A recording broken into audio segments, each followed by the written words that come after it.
안녕하십니까. 패스 바이 패스 발표를 맡은 팀 레고의 이원하라고 합니다. 반갑습니다.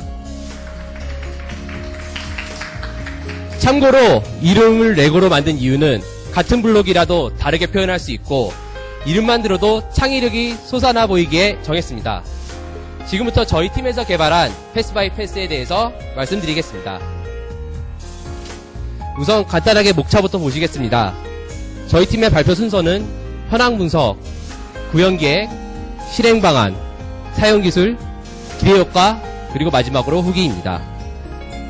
먼저 현황 분석입니다. 요즘 스마트폰은 개인당 한 개를 가지고 있는 것을 떠나서 2개 이상 가지고 계신 분들이 많은데 이렇게 많은 스마트폰들 중 과연 어떤 사람들은 어떤 어플리케이션, 즉 어플을 많이 쓸까요? 2011년 데이터 사용량을 기준으로 카테고리를 위와 같이 7개로 나누어 보았을 때 네이버나 다음지도와 같은 주변 정보에 대한 어플을 가장 많이 쓰는 것을 알 수 있습니다. 하지만 이런 편리한 길 찾기 어플에도 몇 가지 아쉬운 점들이 많았습니다. 그러면 과연 어떤 점들이 더 필요했을까요? 우선 다른 길 찾기 어플들에는 최단 시간과 최단 거리만을 찾아 줄 뿐 내가 생각하는 대로 코스를 찾을 수 없었습니다. 또한 유저들 간의 코스에 관해 좋고 나쁘다는 뜻의 평가를 내릴 방법이 부족했습니다. 마지막으로 목적지를 시각적으로 알려줄 수 있는 사진이 없습니다. 이러면 막상 주소는 알고 있지만 실제로 그 장소에 도착하게 되면은 이리저리 주위를 둘러보는 수밖에 없습니다. 그래서 저희 팀이 만든 패스 바이 패스에서는 이런 점들을 보완하였습니다. 먼저 자신만의 약도를 만드는 것이 가능합니다. 더 이상 직선 일색의 코스에서 벗어나 가고 싶은 곳을 돌아서 방문할 수 있게 만들었습니다. 이와 동시에 코스를 등록한 후에 다른 사람이 평가를 하면 피드백을 받을 수 있게 하는 등 유저들 간의 소통이 가능합니다. 마지막으로 목적지에 도착해서도 헷갈릴 필요 없이 직관적으로 찾아갈 수 있게 장소의 사진 첨부 기능을 사용하였습니다. 그러면 다음으로 간략하게 이 어플이 어떤 식으로 작동하는지 영상을 좀 보시겠습니다. 어플에서 사용자가 코스에 대한 정보를 요구하면 그것을 서버에서 받아 DB에 접속, 필요로 하는 자료를 찾아 스마트폰에 뿌려주는 방식입니다. 스마트폰에 SQLite라는 DB가 있지만 사용자가 입력한 데이터 양에 비해 한정적이어서 외부 데이터베이스를 연결하였습니다. 그러면 이쯤에서 패스 바이 패스 안에 실제로 어떠한 기능들이 있는지 시연 동영상을 통해 확인해 주시기 바랍니다.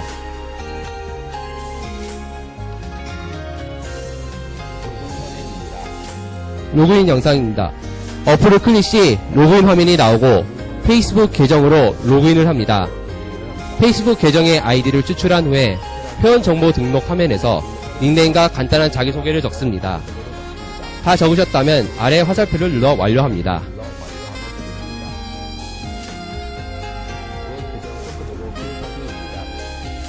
어플 메인 페이지의 구성으로는 왼쪽에 내비게이션 슬라이드가 있고 그 아래에 홈과 내 위치 탭, 가운데 지역들이 있습니다. 그 중에 내 위치 탭을 누르면 자신이 현재 있는 위치가 표시가 되고 동시에 내 위치 주변에 명소들이 나타납니다. 그 중 하나를 선택하면 그 장소와 연결되는 코스에 대한 사진과 설명이 나오고 사진을 선택하면 다른 사람들의 댓글을 볼 수 있고 자신도 달 수 있습니다. 이 코스가 마음에 들면 오른쪽 아래에 하트를 눌러 자신의 계정에 저장할 수도 있습니다.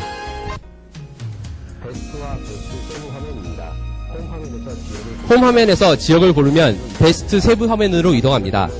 각 구역에는 그 구역을 이미지화 시켜둔 지도가 나오고 각각의 소구역은 XY 좌표를 이용해서 구분했습니다. 그리고 아래에는 해당 지역에서 클립 수가 많은 곳부터 나타냈습니다. 소구역 중에 하나를 선택하면 베스트 세부 창이 뜨면서 구역에서 클립이 많은 순서부터 코스들이 나열되어 있고 그 중 하나를 클릭하면 코스 세부 정보도 이동합니다.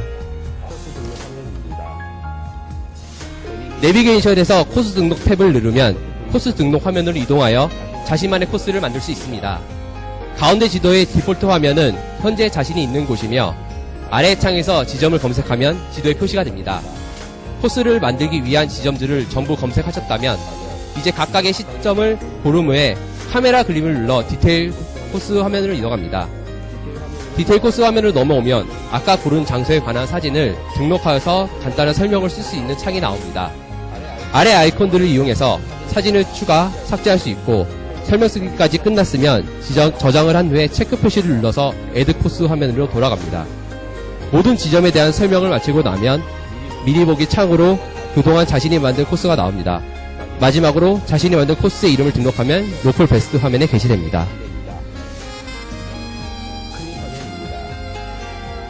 내비게이션에서 클립 탭을 누르면 즐겨찾기로 담아둔 코스를 볼 수 있습니다. 클립 화면을 클릭하면 그 경로에 대한 정보로 이동합니다. 내비게이션에서 나의 활동 탭을 누르면 내가 올린 코스 목록들을 볼 수 있습니다. 그 중 하나를 누르면 코스 사진들과 설명을 볼 수 있습니다. 또한 사진에 대한 댓글도 추가로 달 수 있습니다. 내비게이션에서 랭킹 탭을 누르면 클립 수가 많은 유저 순부터 정렬되고 유저를 선택하면 그 유저가 만든 코스들이 나옵니다. 공지사항 화면입니다. 내비게이션에서 공지사항 탭을 누르면 외부로 이동하여 관리자가 올린 공지사항들을 볼 수 있습니다. 다만 읽기만 가능하고 관리자만이 글을 쓸 수 있습니다. 계정정보 화면입니다. 내비게이션에서 계정정보 탭을 누르면 내 정보 화면이 나옵니다. 여기에서는 자신의 페이스북 계정 사진과 로그인 시 썼던 닉네임과 자기소개 창을 볼 수 있습니다. 당연히 다른 사람의 계정 정보는 다른 화면으로 보이게 됩니다.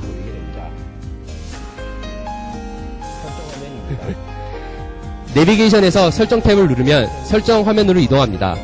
여기에서는 알람을 켜고 끌 수 있고 로그아웃과 회원 탈퇴를 할 수 있으며 이 앱에 대한 정보를 알 수 있습니다. 이것으로 시연 동영상을 마치겠습니다.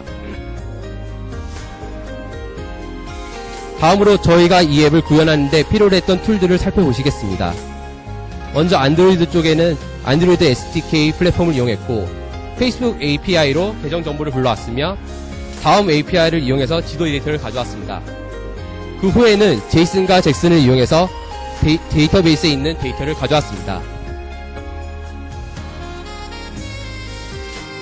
서버 쪽에서는 마이바티스, HTTP 클라이언트, 스프링, MySQL, 타일스, 아파치를 이용했습니다. 스프링은 운영자가 담당하는 홈페이지에 쓰였고 아파치, 파일, HTTP 클라이언트는 운영 DB와 서버 간의 데이터 전달을 해주는 기능입니다. 그렇다면 이 어플을 사용해서 우리가 얻을 수 있는 이득은 무엇일까요?